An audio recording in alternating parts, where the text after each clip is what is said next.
Kok sekali karena puasa ya. Coba saya ulangi lagi. Assalamualaikum warahmatullahi wabarakatuh. Nah ini kan lumayan ya, ntar lagi udah mau buka, jadi tenaganya insya Allah masih cukup lah ya. Bismillah, alhamdulillah, wassalatu wassalamu ala rasulillah Sayyidina wa maulana Muhammad ibn Abdillah wa ala alihi wa sahbihi wa mawalah. La haula wa la quwwata illa billah, amma ba'du. Yang sangat kami muliakan dari PCN Musliman Bapak Kiai Alfuniam ya. Kebetulan beliau itu dulu seangkatan kayaknya, tapi karena saya di TH beliau di AF ya. Ya alhamdulillah bisa ketemu di sini ya. Kemudian yang kami hormati juga mungkin dari RMI ya, punya. Kemudian dari panitia penyelenggaraan pengajian pada sore hari yang bahagia ini yang sangat kami hormati, dan juga sahabat-sahabat ibu-ibu dari Majelis Taklim. Pertama saya perkenalkan dari Majelis Taklim Miftahur Rahmah Potorono. Yang mana? Yang mana Bu? Yang depan ya. Malu-malu kayaknya ini. Kemudian yang kedua saya perkenalkan dari TBM Teras Pintar. Coba yang mana Bu? Tadi jam 1 sudah berangkat dari Piungan itu punyai, naik motor berempat ya. Masya Allah, kita apresiasi, mudah-mudahan menjadi amal ibadah panjenengan semua, amin ya robbal alamin. Kemudian yang juga kami sayangi, yang kami banggakan dari Majelis Taklim Manasikana, yaitu dari Banjar Dadap Potorono. Selamat datang ibu-ibu sekalian, matur suwun sanget rawuhipun nggih. Dan dari majelis taklim yang lain yang mungkin tidak bisa kami sebutkan satu persatu. Alhamdulillah kami bersyukur dan kita semua bersyukur masih diperkenankan oleh Allah pada hari yang bahagia ini kita bertemu di sini, bermuajah di sini dalam rangka kajian yang diselenggarakan oleh Mahabbah Lillah yang hari ini bertemakan tentang jalan menuju keluarga sakinah. Jangan pengen keluarga yang sakinah napa mboten? Pengen sedaya nggih. Senoso sudah sering sekali kita bahas tentang keluarga sakinah. Tetapi sebelumnya saya mau sampaikan dulu ya. Ketika saya ditawari oleh Mbak Ike ya tentang kajian ini, saya tawarkan beberapa tema sebenarnya. Ada banyak sekali tema tentang keluarga maslahah, karena sekarang ini kan memang dari PBNU, dari LKK sedang menggalakkan ya program tentang keluarga yang maslahah ada gitu. Tetapi kemudian dengan pertimbangan-pertimbangan yang lain akhirnya diputuskan hari ini kita mengkaji tentang keluarga sakinah ya. Jadi sebelum kita menginjak pada keluarga yang maslahah, karena maslahah itu adalah mewujudkan kemaslahatan bukan hanya untuk diri kita sendiri, bukan hanya dalam rumah tangga kita sendiri, tetapi maslahah itu adalah kebaikan yang kita sampaikan keluar dari diri kita, dari tetangga, dari alam semesta dan seterusnya. Nah, keluarga itu kan unit yang terkecil ya. Keluarga itu unit yang terkecil. Kebaikan sebuah keluarga akan menjadi penentu bagi kebaikan masyarakat. Kebaikan masyarakat akan menjadi penentu bagi kebaikan bangsa dan negara. Maka kalau kita mau bangsa dan negara bahkan dunia ini menjadi maslahah, menjadi rahmatan lil alamin, maka harus kita mulai dari membangun keluarga yang baik, yang sejahtera, yang sakinah dari dalam rumah. Nah itu seperti itu. Nah barangkali begini ibu sekalian, karena kajian tentang konsep keluarga itu kan luas cakupannya ya. Mungkin tidak mungkin kita sampaikan hari ini gitu. Hari ini kita hanya fokus pada bagaimana sih kita mau mencapai keluarga yang penuh kebahagiaan. Sakinah itu kan ketenangan ya, kemudian kenyamanan, kemudian kebahagiaan ya. Bagaimana mewujudkan keluarga yang itu terdiri dari relasi kalau kita sebutkan sebagai relasi marital ya. Relasi marital itu adalah antara suami dan istri. Kemudian ada juga relasi parental tuh orang tua dan anak. Ada lagi relasi familial ya, familial itu antara keluarga dan keluarga yang lain. Dan masih banyak relasi-relasi yang lain, terutama untuk relasi sosial dan relasi-relasi yang lebih luas lagi. Tetapi sebelum ke pembahasan tentang itu, kita akan awali bagaimana caranya mewujudkan keluarga yang sakinah terlebih dahulu. Nah, saya mengawali ya dengan menyampaikan salah satu ungkapan. Ini saya terinspirasi dari salah satu hadis yang bunyinya al-ummah madrasatul ula ya, hadisnya bunyinya seperti itu. Tetapi terkesan kalau al-ummah madrasatul ula itu seakan-akan tanggung jawab mendidik anak itu hanya di ibunya saja gitu. Sehingga saya terinspirasi dari hadis itu kemudian memunculkan al-usratu madrasatul ula. Al-usrah itu adalah keluarga ya.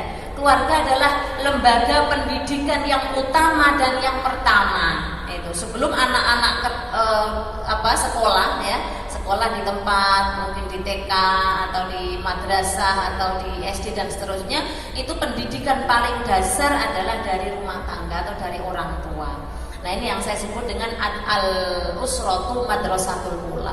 Jadi semua itu akan dilandasi oleh bagaimana cara orang tua mendidik putra-putri kita. Nah, ini yang paling penting sebenarnya, gitu ya. Nah, sebenarnya bagaimana sih mewujudkan kesejahteraan, bagaimana mewujudkan kebahagiaan di dalam rumah tangga? Sebagaimana yang saya sampaikan tadi ya, bahwa dalam rumah tangga itu kan ada hubungan antara orang tua dan anak, ya. Ada hubungan antara suami dan istri. Yang masing-masing ini kan individu-individu yang memiliki karakter, memiliki sifat, memiliki keinginan, memiliki banyak yang berbeda dari antara satu dan yang lainnya. Mungkin panjenengan sudah mengalami bagaimana hidup di dalam rumah tangga. Ketika mungkin suaminya menginginkan sesuatu yang berbeda dengan apa yang diinginkan oleh istrinya. Ini tidak jarang ya, kadang-kadang memicu konflik dalam rumah tangga. Biasanya persoalan-persoalan sepele ya. Tetapi kalau kita tidak sikapi itu dengan fondasi yang baik, tidak kita sikapi dengan sikap yang benar sesuai dengan petunjuk Rasulullah dan juga petunjuk Al-Quran, maka mewujudkan keluarga yang sakinah itu menjadi mustahil gitu.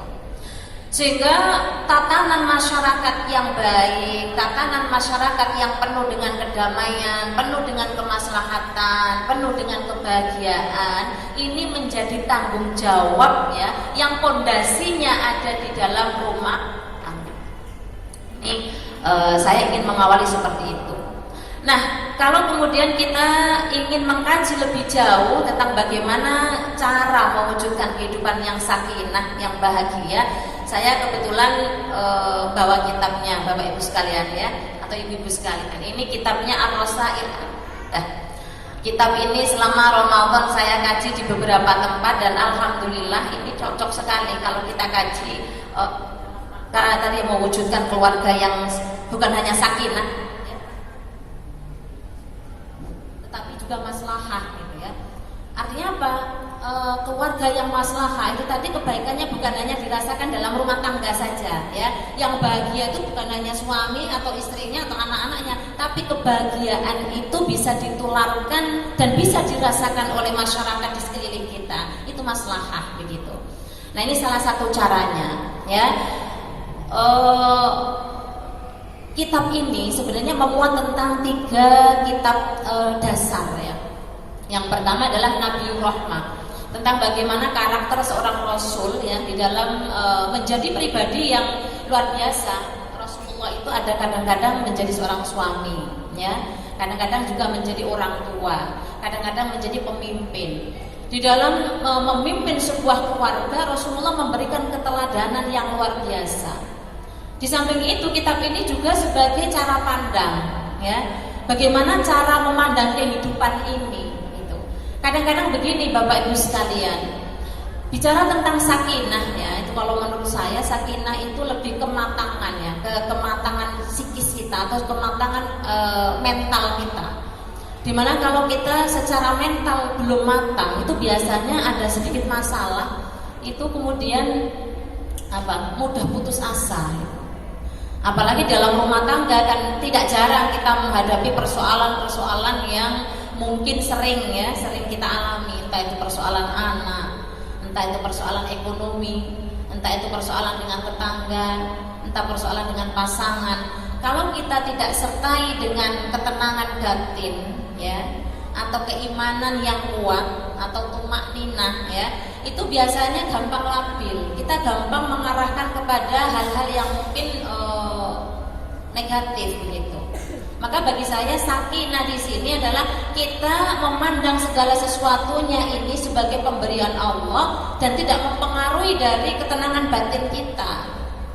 Kita meyakini bahwa semua yang kita terima ini adalah bagian dari takdirnya Allah. Misalnya gitu, dalam rumah tangga itu seringnya yang jadi masalah itu nggak punya uang biasanya. Gimana Bu? Paling sering itu yang dipermasalahkan nggak punya uang. Kalau orang nggak punya uang itu biasanya pengaruh kepada perilaku, sikap anak-anaknya diuring-uring, anak-anaknya dimarahin gara-gara apa? Gara-gara nggak punya uang. Tapi kalau kita sudah punya cara pandang yang berbeda dalam memandang uang itu apa sih sebenarnya? Uang itu kan hanya sarana saja. Pada prinsipnya bagaimana hati kita ini harus tetap tenang gitu ya. Meskipun katakanlah uang di dompet tinggal seberapa misalnya, tapi kalau hati kita tenang, itu tidak akan mempengaruhi perilaku kita. Nah, ini sebenarnya yang paling dasar tentang sakinah tadi. Tetapi secara luas kalimat sakinah itu kita ambil dari ayat Al-Qur'an yaitu dalam surat Ar-Rum ayat 21 karena di sana dikatakan A'udzu billahi minasyaitonir rajim. Bismillahirrahmanirrahim. Wa min ayatihi an khalaqalakum min anfusikum azwajan litaskunu ilaiha wa ja'ala bainakum mawaddatan wa rahmah. Di antara tanda-tanda kebesaran Allah itu adalah kita semua diciptakan berpasang-pasang. Allah ciptakan manusia berpasangan. Azwaja itu pasangan. Supaya apa? Litaskunu ilaiha, supaya tentram jiwanya, supaya tenang batinnya, supaya bahagia, supaya ayem. Nek wis di pasangan tuh enggak tolak-tolak. Nek wis di pasangan mau jalan-jalan ke mall itu enggak lagi tolak kanan, tolak kiri, karena udah punya pasangan. Dan apapun pasangan kita itu punya kita.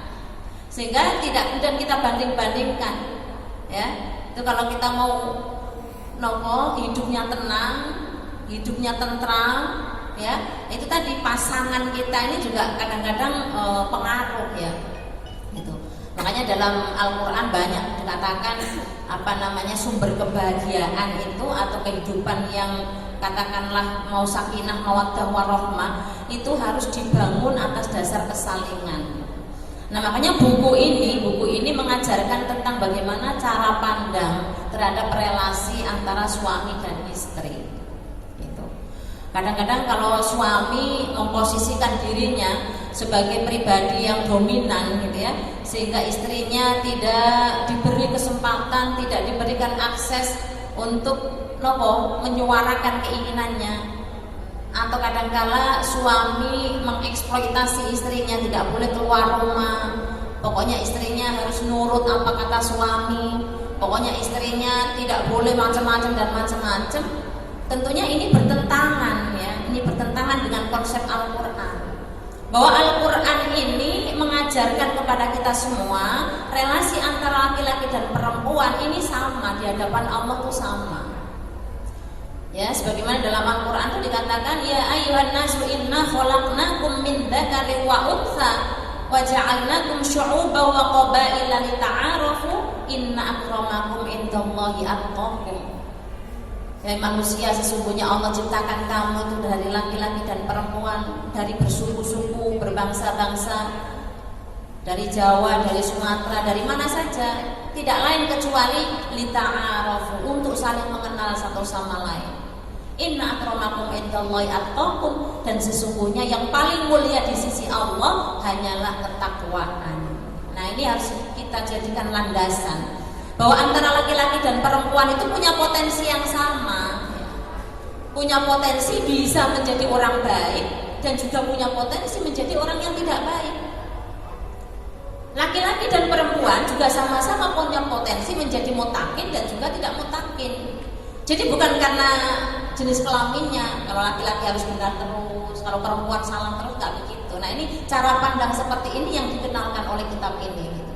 Supaya muncul ada kesalingan tadi, saling menghormati, saling menghargai, saling mencintai gitu ya. Nah, ternyata dalam Al-Quran tuh banyak sekali ayat-ayat yang mengatakan atau mengajarkan tentang kemubadalaan atau tentang kesalingan tadi. Ya, yang pertama tadi kan ta'aruf ya, ta'aruf saling mengenal. Ada lagi misalnya ta'awun, ta'awun itu saling menolong, saling menguatkan. Ada lagi musyarakah, saling kerjasama. Ada lagi tarodin, saling ridho. Ya. Ini konsep-konsep kesalingan yang diperkenalkan oleh Al-Quran. Cuman kadang-kadang secara prakteknya itu belum seperti itu, belum sesuai dengan apa yang diinginkan oleh Al-Quran.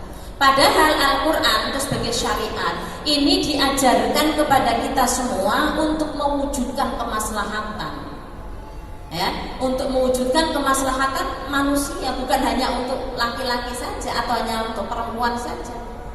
Jadi kemaslahatan ini adalah kebaikan bagi semuanya. Nah, itu konsepnya seperti itu. Kemudian kitab yang kedua adalah As-Sittin Al-Adliyah. Ya, As-Sittin Al-Adliyah itu berisi 60 hadis tentang keadilan, tentang relasi yang benar, tentang bagaimana sih peran antara suami dan istri dalam rumah tangga, pembagian peran yang seimbang. Tidak ada yang satu dominan, satu yang lain, tidak. Makanya tadi saya sebutkan dalam pengasuhan anak ini tanggung jawab berdua, bukan hanya tanggung jawab ibu. Tapi kan pada prakteknya nggak seperti itu. Nggak seperti itu. Semua dibebankan ke istri. Wes pokoknya urusan dandani anake, urusan mendidik anake serahke bojone sing wedok. Urusan masak, urusan di dapur semua diserahkan perempuan. Kita bisa bayangkan kayak apa itu. Perempuan itu dari mulai bangun tidur sampai mau tidur lagi itu nggak pernah berhenti yang namanya bekerja dan multitasking gitu. Bisa melakukan banyak pekerjaan di satu waktu, itu perempuan. Hebatnya di situ. Gitu. Tapi sayangnya kadang-kadang masih dipandang sebelah mata gitu. Kenapa? Karena tidak produktif katanya begitu. Nah, ini kan cara pandang yang keliru gitu. Ini cara pandang yang keliru. Makanya kitab ini hadir mengajarkan kepada kita semua supaya kita dalam memandang peran ya, antara suami dan istri itu tidak didasarkan pada jenis kelaminnya, tapi didasarkan pada cara pembagian yang saling ridho antara satu dan yang lainnya. Makanya ada musyarakah, ada muasyarah bil ma'ruf gitu. Harus saling bergaul dengan baik. Muasyarah itu ya cara bergaul yang baik, komunikasi dijalin dengan baik. Misalnya panggilan-panggilan sayang kepada suami, pada istrinya. Ini kan cara supaya dalam rumah tangga itu terbangun suatu mawaddah. Ya, karena tadi ya min ayatihi an khalaqalakum min anfusikum azwajan litaskunu ilaiha gitu. Kalau dalam rumah tangga itu sudah ada ketentraman, sudah ada ketenangan gitu ya, maka dasarnya mawaddah gitu. Harus ada saling kasih mengasihi antara suami dan istri, saling sayang, saling menyayangi, mencintai. Kalau sudah saling mencintai satu sama lain, saling membahagiakan satu sama lain, maka rahmatnya Allah itu turun. Itulah wajah keluarga yang penuh dengan kebahagiaan, jauh dari yang namanya biasanya kesusahan atau ciri-ciri kalau keluarga itu tidak dirahmati itu sering bertengkar. Makanya kalau saling cinta satu sama lain, kemudian menciptakan ketenangan dalam rumah tangga, kebahagiaan dalam rumah tangga, pasangannya punya komitmen ingin menyenangkan pasangannya satu dengan yang lain, tidak hanya menuntut pasangannya untuk membahagiakan dirinya, tetapi juga dirinya berkomitmen yang sama untuk membahagiakan pasangannya, sehingga harus berhati-hati. Ketika melakukan sesuatu kok kemudian menyakiti istrinya, maka suami nggak boleh melakukan itu. Suami harus tahu. Jadi ada komitmen ingin membahagiakan pasangan, tidak hanya menuntut. Seperti itu yang ditampilkan anak-anak kita melihat, gitu ya. Maka yang terjadi apa? Kita saling mengasihi, saling menyayangi. Mungkin panjenengan juga begitu. Punya satu makanan misalnya, itu diprioritaskan biar untuk pasangannya, biar untuk anaknya. Biasanya begitu ibu-ibu itu. Sering saya katakan ya, kalau dalam jiwa kita ini kita terapkan kemanfaatan ya. Kalau kita sudah punya moto tentang khairun nasi anfa'uhum linnas, sebaik-baik manusia itu adalah yang bermanfaat.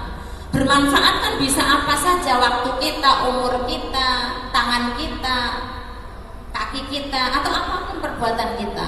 Kalau sudah bermanfaat, maka yang terjadi dalam diri kita itu hanya senang, hanya bahagia. Senang sudah masak, ya.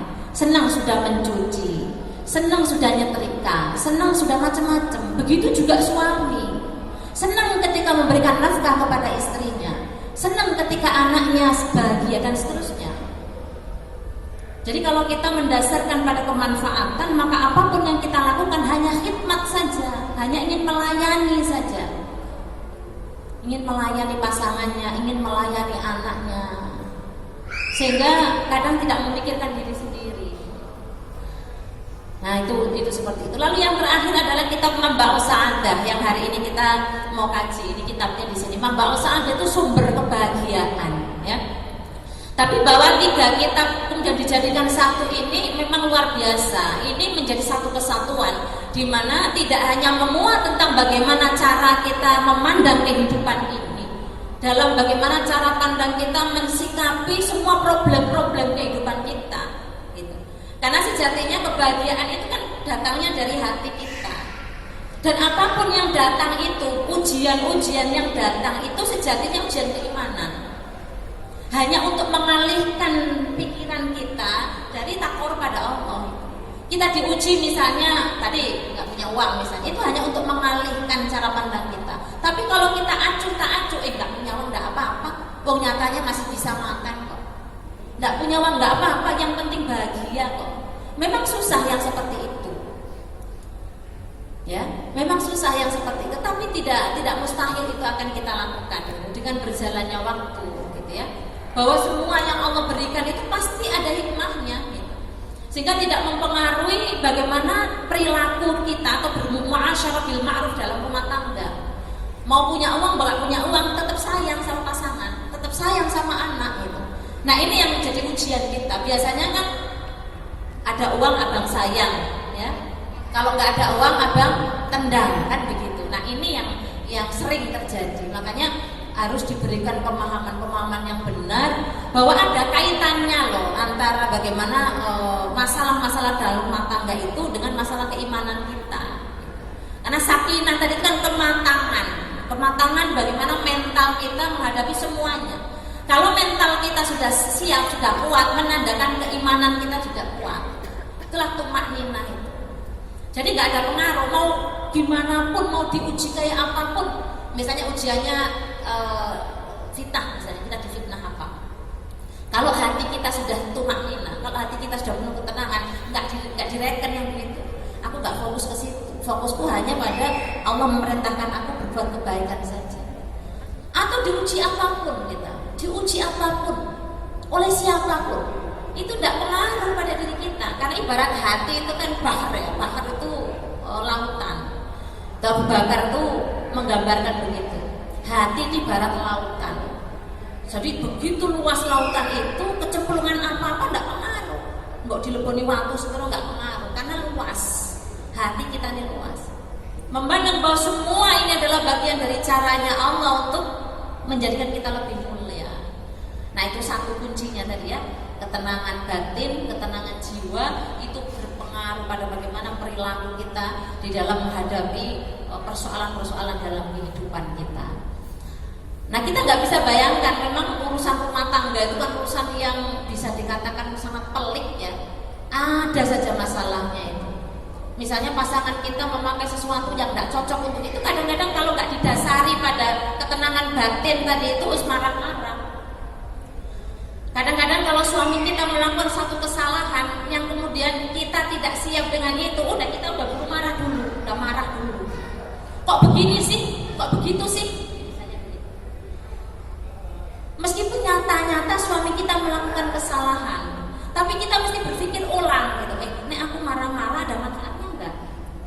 Ada manfaatnya enggak? Nah inilah yang tentang akhlak itu, tentang relasi, tentang bersikap tadi itu. Bahwa manusia itu kan dari lahir itu secara kodrati itu punya hubungan yang tidak bisa terlepas. Satu hubungan dengan Allah, yaitu hablum minallah. Yang kita wujudkan dalam ketaatan, yang kita takuti hanya Allah, yang ada dalam hati kita ini hanya Allah. Kita isi hati kita dengan Allah. Kalau sudah kita isi hati kita dengan Allah, yang lain-lain itu tidak ngaruh gitu. Udah nggak apa-apa. Kak dikancani rapopo, nanti duit nggak masalah. Itu begitu, tapi memang tidak mudah karena orang itu orientasinya adalah materi. Cara pandangnya materi lah yang mungkin bisa membahagiakan, padahal itu salah. Saya punya cerita ya, ada orang ya. Orang itu pokoknya isi kepalanya ini uang. Pengen beli ini, beli ini, semuanya dibeli. Tapi tidak tahu bagaimana caranya, penting dia bisa membeli, akhirnya dia ngutang. Ngutang dan seluruh hidupnya itu hanya dikejar oleh utang. Dikejar oleh utang. Dan pada akhirnya kemudian dia sengsara sendiri. Itu berarti cara pandang dia masih jauh dari apa tadi yang harusnya kita isi dengan Allah gitu ya. Tetapi cara pandang yang salah terhadap materi tadi mengalihkan pikiran kita hanya kepada pemenuhan kebutuhan itu. Nah gitu. Ya. Nah itu tadi ya, sikap kita ini melandaskan kepada bagaimana akhlak kita yang baik. Kalau Imam Ghazali itu kan mengatakan ya, akhlak itu adalah sesuatu yang keluar dari diri kita secara spontan. Itu akhlak. Kalau akhlak kita baik, maka spontan yang keluar dari kita adalah baik. Kalau akhlak kita tidak baik, maka yang spontan keluar dari diri kita itu adalah tidak baik. Misalnya tadi ya, suami berbuat kesalahan. Kalau kita, misalnya aku bisa juga sebaliknya, gitu ya. Kalau kita berbuat kesalahan, suami langsung marah, misalnya begitu, menandakan spontanitas itu ya akhlaknya, ukurannya di situ. Sering saya contohkan dalam rumah tangga, misalnya ibu itu kan udah capek ya masak, dari mulai masak macam-macam, apalagi bulan puasa kayak gini, itu kan berusaha menyenangkan semua keluarganya. Dari yang disenangi anaknya dihidangkan, disenangi suaminya dihidangkan, sampai meja itu penuh makanan. Ya, kadang-kadang mungkin tidak dimakan juga, ya, tapi hanya ingin bagaimana supaya keluarganya itu senang, gitu kan. Tapi suami kalau nggak menghargai kerja istrinya, lo kok kurang asin nih, misalnya begitu, suaminya protes kok kurang asin. Kalau istrinya, misalnya minta bantu ini, bagaimana caranya supaya kita dalam rumah tangga itu tercipta satu kerjasama yang baik, tercipta satu pergaulan yang baik. Ini dasarnya di sini ya. Wa bima anna nikaha aqduz zawaji wa musyarakatan bainar rajul wal mar'ah. Kita mesti tahu bahwa dalam rumah tangga itu adalah hidup berpasangan antara suami dan istri. Kan tidak mungkin hanya sendiri, tidak ada pasangan. Yalzimu ala kulli wahidin, wajib bagi salah satu dari yang lainnya itu muamalatan ukhra, yaitu berperilaku kepada yang lain fima bainahuma, di antara keduanya ala ususi husnul muasyarah. Ini wajib bagi kedua belah pihak itu untuk mewujudkan pergaulan yang baik. Dua-duanya, nggak boleh hanya satu. Didasarkan pada apa? Pada husnul muasyarah. Jadi komunikasi yang benar, caranya juga benar. Kadang-kadang komunikasinya udah baik, tapi caranya nggak baik, itu juga diterimanya menjadi nggak baik. Kita memberi pasangan kita uang misalnya, ya, dapat gaji kasihkan ke istrinya. Kalau kita nggak ikhlas, kalau caranya nggak benar, itu bukan hanya menyenangkan istrinya, tapi justru menyakiti hati istrinya. Maka ini duit yang dilempar, kira-kira nyenang buat senang buat jenengan? Nggak senang. Jadi caranya itu juga harus benar. Komunikasinya benar, caranya benar gitu. Sehingga apa? Sehingga pasangan kita ini menerima juga dengan ikhlas itu, tidak dengan setengah hati. Nah ini harus dibangun yang seperti itu. Kadang-kadang ego masing-masing itu mempengaruhi perilakunya. Sing laki-laki merasa karena dia capek bekerja, yang istrinya juga merasa dia sudah capek juga bekerja di dalam rumah, tapi nggak dihargai misalnya begitu. Ini nggak akan ketemu yang seperti itu. Nggak akan ketemu komunikasi yang seperti itu, nggak akan ketemu. Yang ada hanya sentimen-sentimenan. yang satu merasa udah capek gitu. Itu berarti tandanya dia melakukan pekerjaan-pekerjaannya bukan didasari atas khidmat tadi, bukan didasari atas pelayanan terhadap keluarga, bukan didasari untuk membahagiakan pasangannya atau keluarganya, tetapi untuk memuaskan dirinya sendiri. Ada nggak yang seperti itu, Bu? Banyak ya? Ada atau banyak? Banyak. Yang seperti itu sering saya temukan. Yang kedua adalah wataro, dia harus saling ridho. Itu saling ridho. Nek wis pilih pasangan yang jenengan itu, apapun kekurangan kelebihannya ya harus ridho. Karena pernikahan itu kan dibangun atas dasar mitsaqun ghalidz itu, perjanjian yang kuat. Orang kok gak cocok sithik pisah ganti pasangan begitu, enggak begitu. Perkawinan itu perjanjian di depan Allah, disaksikan oleh malaikat. Sehingga nggak bisa uji coba. Oh, nek cocok ya wis tahun laku, nek gak cocok ganti. Sekarang kan sering begitu ya. Nikah itu buat settingan, banyak yang begitu itu. Itu berarti pernikahan tidak didasari atas dasar mencontoh Rasulullah. Mosok nikah kok coba-coba. Jajar silah setahun nek misal gak cocok ya tak ganti. Balik mana karo pasangan sing liyane. Itu jangan sampai seperti itu. Karena pernikahan itu adalah akad yang kokoh ya, perjanjian yang kuat di hadapan Allah janjinya itu. Pada waktu suami akad nikah dengan pasangannya itu atau di depan walinya itu ibaratnya begini, saya mengalihkan tanggung jawab anak perempuan itu yang sebelumnya dari ayahnya kepada dirinya.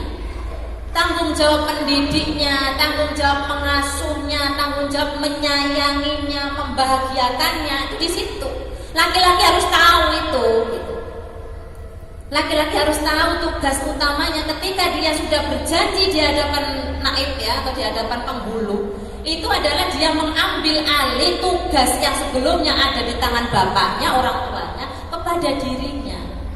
Jangan sampai kemudian seorang laki-laki ingin menikah hanya ingin mempekerjakan saja. Lumayan nek ndek bojo sing nyetrikakno, sing ngumbahno, sing masakno. Ada mboten yang seperti itu? Banyak, itu banyak. Kalau sudah seperti itu caranya sudah salah. Ini hukum pernikahannya sudah menjadi berbeda harusnya. Kalau sudah ada tujuan mengeksploitasi perempuan hanya ingin dipekerjakan seperti itu, menjadi haram loh itu. Ya, menjadi haram itu. Karena la dharara wa la dirara.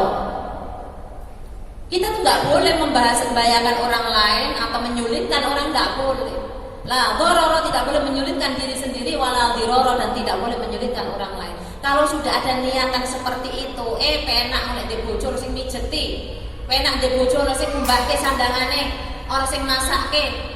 Daripada aku ngekos, daripada aku macam-macam. Ada yang seperti itu, pikirannya materialistis seperti itu, dan itu nopo nggih jauh dari yang disebut dengan perilaku yang baik atau yang ma'asyaratul ma'ruf tadi. Ya, jadi mitsaqun ghalidz. Jadi taradun di situ adalah saling ridho menerima kekurangan dan kelebihan dari pasangan. Jangan sampai kemudian kita hanya melihat pada waktu masih muda saja, oh biar saya nomi ganteng kok. Biar saya nomi ayo kok barang tua-tua kok metu ngene-ngene to. Terus jenengan wis gak gelem begitu. Wis tak lepas ae wong aku dolek sing kowe iki yo iso. Misalnya begitu. Ada orang yang begitu. Bahkan orang yang sudah punya anak banyak, tetapi dia memiliki jabatan baru. Dia punya di tempat kerjanya itu dia memiliki satu jabatan yang prestisius sehingga dapat fasilitas-fasilitas. Akhirnya dapat ujian, dapat cobaan. Cobaannya itu berupa ini kebetulan seorang dosen. Dia punya itu tadi, dia jauh dari istrinya karena tidak tinggal bareng, tidak di situ. Istrinya di kota lain, tapi dia ngajar di tempat lain. Begitu dia naik jabatan, dia dapat fasilitas banyak. Ada janda, dia kaya raya sebenarnya. Kemudian dia keluarga pondok pesantren, dia punya anak, tapi dia janda. Akhirnya apa? Dia nggak godain si bapak ini tadi. Itu teman saya. Saya bilang sama temannya, kasihan itu. Itu kasihan. Kenapa? Karena setan itu kalau kita belum sampai mengikuti apa yang dia inginkan, itu indah di mata kita itu. La uzayyinanna lahum wa la ughwiyannahum ajma'in, itu begitu. Orang yang sudah katakanlah punya hasrat tadi itu ya, itu rasanya itu memang enak kok. Tapi coba nanti kalau udah kelakuan, udah diikutin itu, misalnya dia kepencet beneran gitu, Udah lepas semua, akhirnya dia kan istrinya akan meninggalkan, semua akan meninggalkan, kehormatannya juga lama-lama akan hilang. Jadi seperti itu ujian yang begitu. Ampun jenengan ke bapak ibu ini ya. Misalnya punya pikiran, aku nek karo bojoku iki kok ketoke wis gak cocok, aku tak golek liyane wae ketoke sik payu kok. Misalnya begitu ya. Belum tentu karena belum terlaksana. Makanya antara wonten begitu. Wis pokoke mati urip ya kuwi bojone jenengan. Nggih, Bu. Diopeni nggih. Engko lak ya mati-mati dhewe to, Bu, wis rasa. Oke, ini cukup dulu Ibu sekalian ya. Kita beralih ke pertanyaan.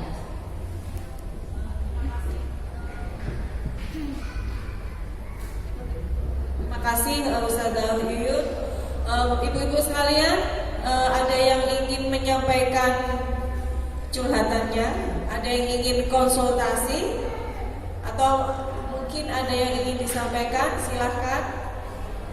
Waktu kita tinggal 5 menit ya menuju buka puasa, menuju maghrib. Yang dari Piungan, mana yang dari Piungan?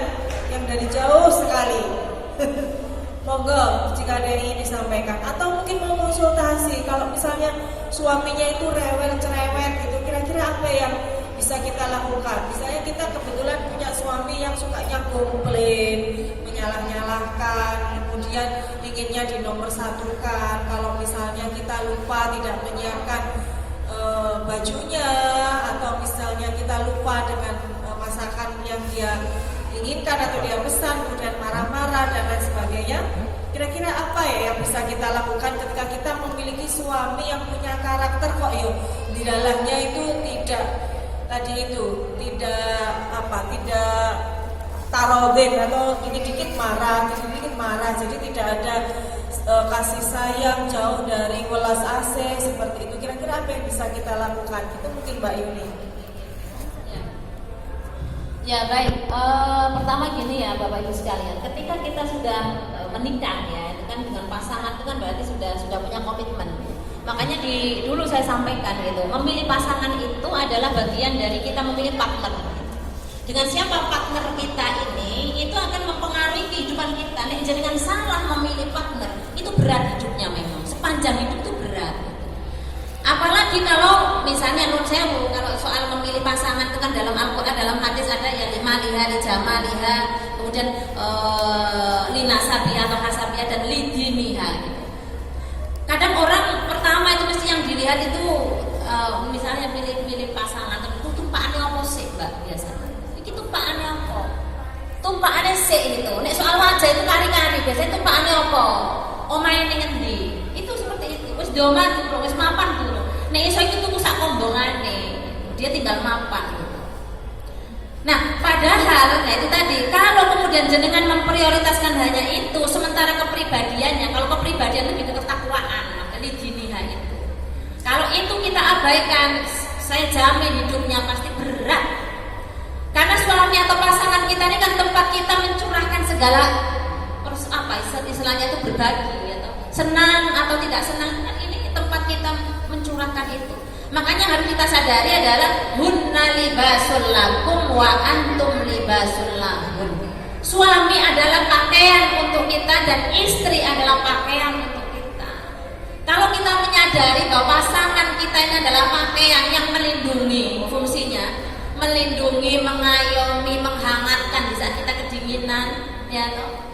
Maka apapun itu akan kita dikomunikasikan dengan baik. Kalau ketemu pasangan yang seperti itu, memang itu tadi Mbak berat. Maka banyak sahabat. Nah, saya punya kuncinya di sini. Saya menerapkan seperti ini Mbak dalam rumah tangga saya ya. Ini boleh dicontoh. Ya. Boleh dicek, suaminya ada di sini soalnya. Boleh dicek ya, boleh dicek. Saya memanai sabar di sini ya. Kadang-kadang kita sabar toh, gitu kan. Saya supaya kita mudah sabar, karena kadang sabar orang batas sih. Sabar itu ada batasnya katanya begitu. Padahal sabar tidak ada batas. Saya memaknai sabar itu begini. Nek misalnya kita diuji oleh pasangan kita, hitung-hitung kita ini sedekah tapi nggak pakai duit gitu. Nek kita sedekah kan biasanya pakai duit ya. Ini kita sedekah nggak pakai apa-apa, cukup menahan saja, sabar. Saya seperti itu. Saya tahan aja ya. Saya tahan aja. Karena kesabaran yang seperti itu akan digantikan oleh Allah dengan kebaikan yang lebih besar. Seperti misalnya dalam Al-Quran itu juga dikatakan ya di sana, wa ashiruhunna bil ma'ruf wa in karihtumuhunna fa'asa an takrahu syai'an wa yaj'alallahu fihi khairan katsira. Kadang-kadang kalau kita nggak cocok dengan pasangan tadi ya, ada sifat yang kita tidak suka gitu. Kita berpikirnya begini, jangan-jangan dibalik yang seperti itu tuh Allah kasih kebaikan yang banyak. Kita berpikirnya seperti itu karena kalau kita frontal gitu ya, hanya menyesal. Ya bagaimanapun pasangan kita ya tetap seperti itu. Lek ono ki malamnya bertengkar, nanti nek bertengkar kalau orang muni gitu ya. Toh nanti juga ketemu kumpul lagi, apa nggak malu yang begitu itu? Makanya daripada kita ngomong macam-macam dan macam-macam, udah kita sabar aja. Ibarat kita mau bersedekah tapi nggak pakai uang itu, sedekahnya hanya pakai kesabaran gitu. Itu mungkin dari saya, Mbak. Kalau masih ada lagi? Ada lagi? Mau ada yang bertanya? Silakan, monggo. Mic-nya tadi mana? Mic-nya tadi mana?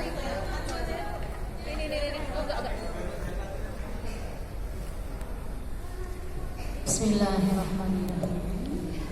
Assalamualaikum warahmatullahi wabarakatuh. Perkenalkan Ibu, kami dari Majelis Manasikana Banjar Bandung untuk menanyakan cara. Saya sudah punya menantu Ibu. Sudah. Oh ya, saya mempunyai menantu.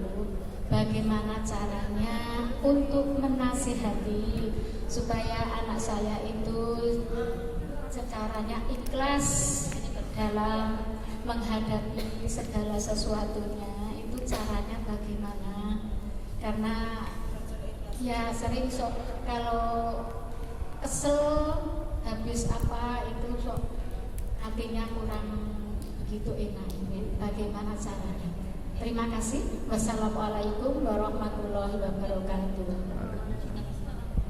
Waalaikumsalam. Terima kasih Ibu. Ibu-ibu yang lain, karena ini sudah waktunya buka puasa, monggo sembari kita takjil, kita lanjutkan diskusi kita ya. Oke, sebelumnya mari kita berdoa bersama-sama. Doa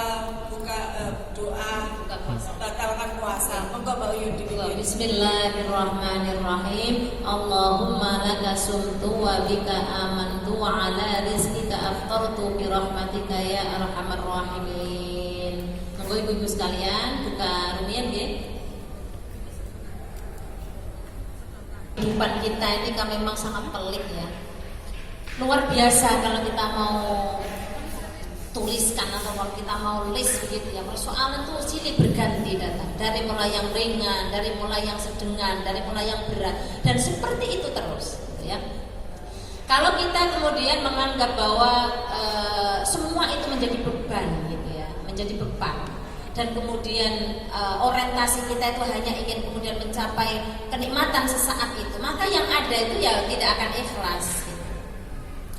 Makanya sering saya sampaikan di dalam pengajian Nasuhul Ibad ya, dalam Nasuhul Ibad, kita ini kan kalau menjalankan sesuatu itu kan orientasinya hanya kepada Allah ya.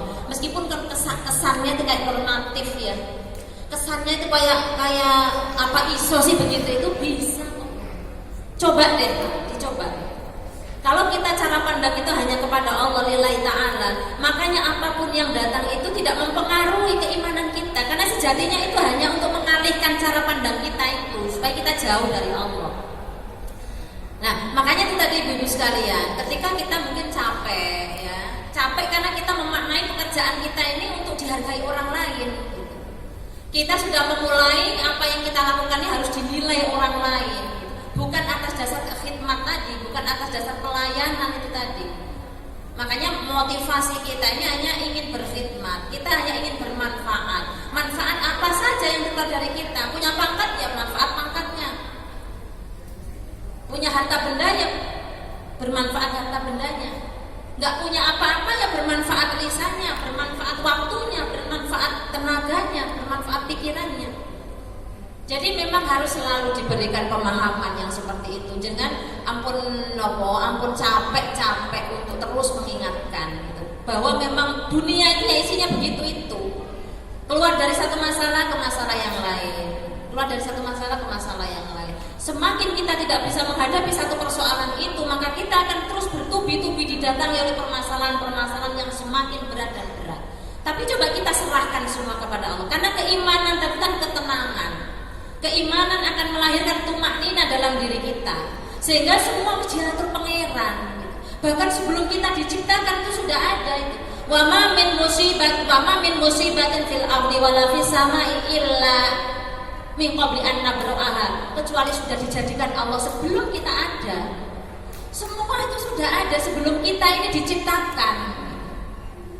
Ini yang mungkin belum disadari oleh kita semua, bahwa kita ini hubungannya kepada Allah, ya, dan semua ini sudah kita hambakan kepada Allah. Gitu. Ya memang kesannya itu kayak itu tadi ya Mbak ya, kok kayak sok gimana, tapi memang nyatanya begitu. Kalau kita tidak mulai dengan cara pandang kita yang benar, bahwa anta rabbuka, kemudian anta maqsuduna waridhoka matlubuna, kan di situ tujuan kita itu. Hanya kepada Allah, hanya ingin ridhonya Allah. Menikah juga hanya ridhonya Allah. Semua kita niati ibadah. Bekerja kita niati ibadah. Berkhidmat di dalam rumah juga kita niati ibadah. Kalau kita niati ibadah karena Allah, maka capek kayak apapun itu bukan susah, itu bukan kesal gitu ya, tapi bahagia gitu. Tapi bahagia. Seperti kula niki Mbak, biasanya saya itu bahagia itu sederhana. Saya itu ibu udah paham. Kenapa Bu? Saya itu kalau nyuci kering itu bahagia Mbak. Saya itu kalau aromat bersih itu tidurnya. Itu ibu apal semua itu. Meskipun kita nggak punya, karena kan kita nggak kemana-mana bawa uang ya. Yang kita butuhkan itu kan, nyuci kering itu bahagia sekali saya. Dan sesederhana itu sebenarnya. Bahwa kita tuh bisa mengalihkan semua perhatian kita pada hal-hal yang menyenangkan kita saja.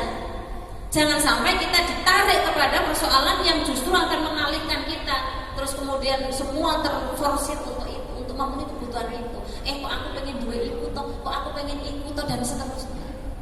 Hanya kita coba alihkan saja, dialihkan pada sesuatu yang mungkin lebih menyenangkan kita. Itu tadi, bar masak senang, senajan kesel, bar umbah senang, bar kerja senang. Itu begitu. Kalau orientasi kita hanya bermanfaat tadi itu, yakin saya. Coba ini jangan terapkan. Saya terapkan seperti itu. Saya ingin bermanfaat, manfaat apa saja dari diri saya, waktu saya, umur saya, hidup saya, sehingga apapun yang saya lakukan ini dituntun oleh Allah. Dari kesibukan satu kesibukan yang lain itu hanya bahagia, tidak menuntut apa-apa. Aku tidak menuntut orang lain menghargai atau tidak.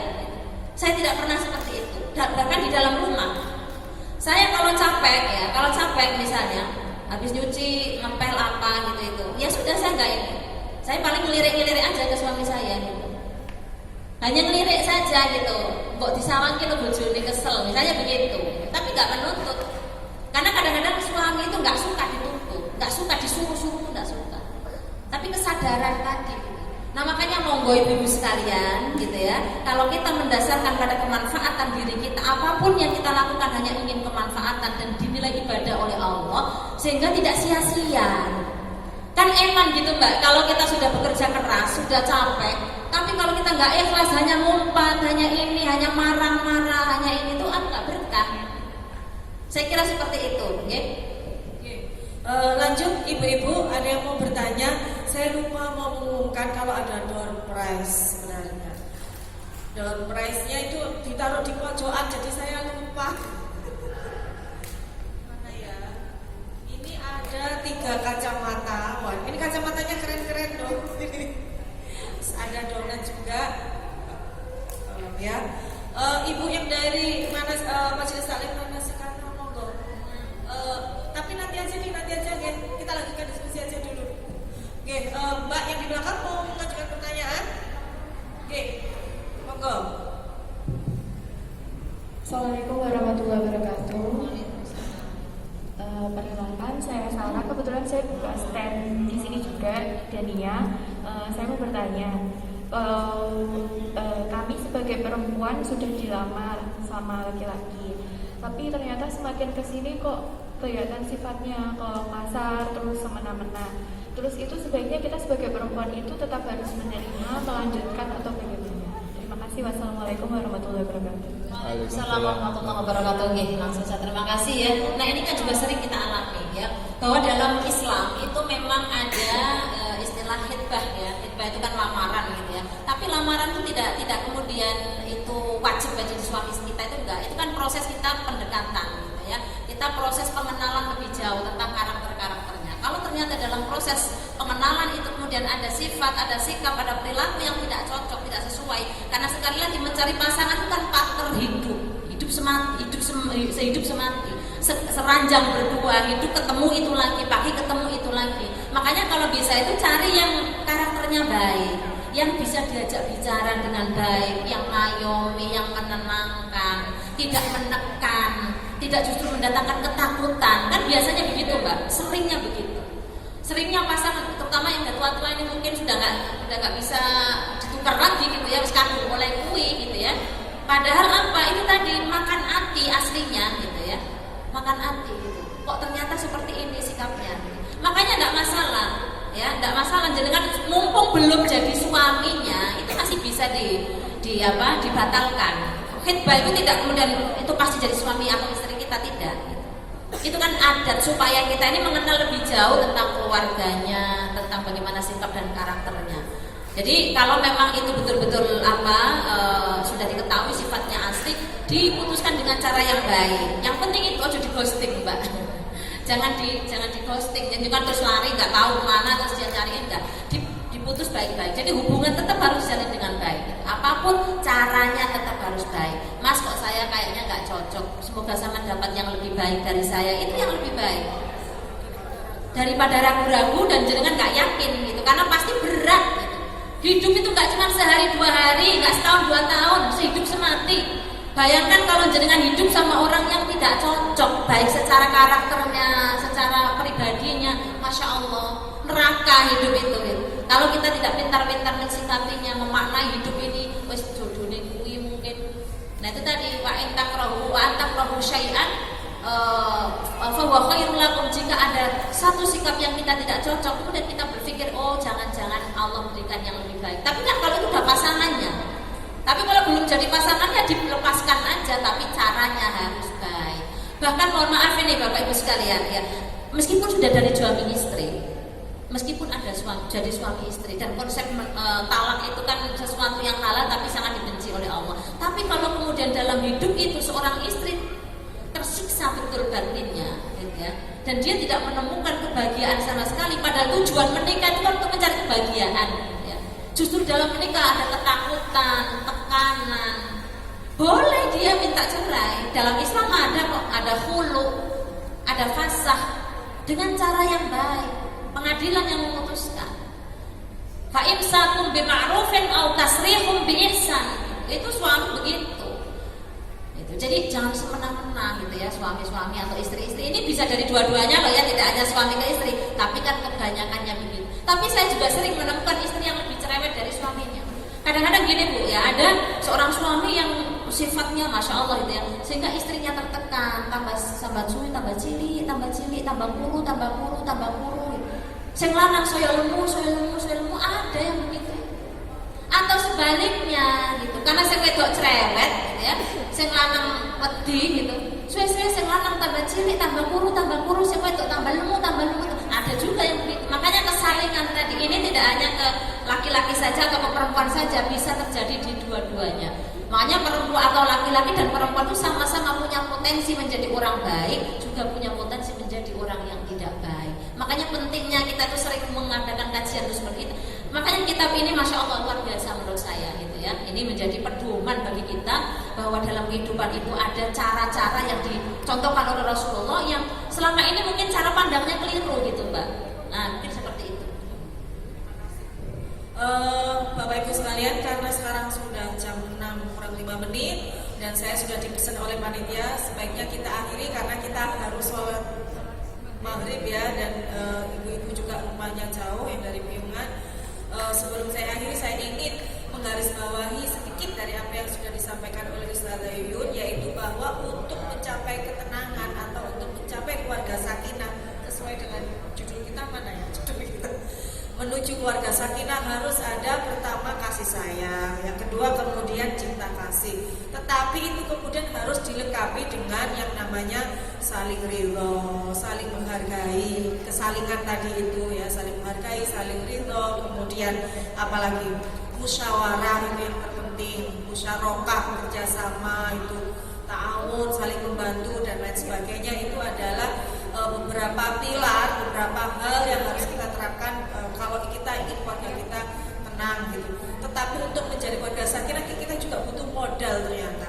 Modal kematangan jiwa, mental kita itu yang harus disiapkan. Itu yang harus